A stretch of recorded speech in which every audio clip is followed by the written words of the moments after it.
નમસ્કાર, સરદાર સંદેશ ન્યૂઝમાં આપનું સ્વાગત છે। સિહોર લીલાપીર વિસ્તાર ખાતે આવેલ કોળી સમાજના સ્મશાન પર દફનવિધિ કરેલ સમાધિ સાથે 2 દિવસ પૂર્વે અમુક અસામાજિક તત્વો દ્વારા ઇરાદાપૂર્વક જાણી જોઈને છેડછાડ કરી નુકસાન કરવામાં આવેલ છે। તે સમાધિ સાથે કોઈ એક વ્યક્તિ કે એક સમુદાયની ધાર્મિક લાગણી જોડાયેલ છે એવું નથી। આ સમગ્ર ઘટનાક્રમ મામલે આખાય સિહોર તાલુકાના કોળી સમાજની ધાર્મિક લાગણી જોડાયેલી હોય સમસ્ત કોળી સમાજ આજ રોજ પોલીસ સ્ટેશન પીઆઈ સાહેબને તેમજ સિહોર એસડીએમ સાહેબને લેખિત રજૂઆત કરવામાં આવી છે।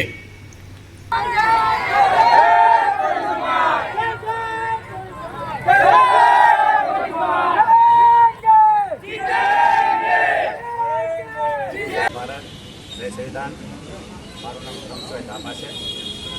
કોળી સમાજનું જે સંગઠન આવે છે કલમરિયા નગર, આજે જે ઘટના બની છે એ ઘટના બાબતે સમસ્ત કોળી સમાજ અને સમાજના આગેવાનો ભેગા થયા છે કે દિન પ્રતિદિન જે કબ્રસ્તાનમાં નરાધમોએ જે નુકસાન કર્યું છે એ બાબતે પીઆઈ સાહેબને આવેદન દેવાના છીએ।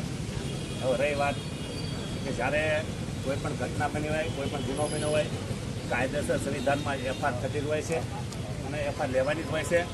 કદાચ કોઈ સત્તાનો દુરુપયોગ કરીને કદાચ કોઈ ઓલો કરે તો કાયદાકીય રીતે અમને લડતા આવડે છે। અમે અધ્યક્ષના માર્ગે ચાલનારા છીએ, ઉધમસિંહના માર્ગે ચાલનારા છીએ। અમે અહિંસાના પૂજારી છીએ, પણ એવું નહીં માનતા કે અમે મહાર કોળીએ જે 500 પેસો એ કાપી નાખ્યા હતા એમાંની છીએ। એટલે મેં હાથે બેસીને બંદૂકનું પહેરવાળા નથી, આમને સામને પણ લડાઈ લડીશું। જે કૃત્ય કર્યું છે આ નરાધમોએ એને અમે પણ પૂરી તાકાતથી લડશું।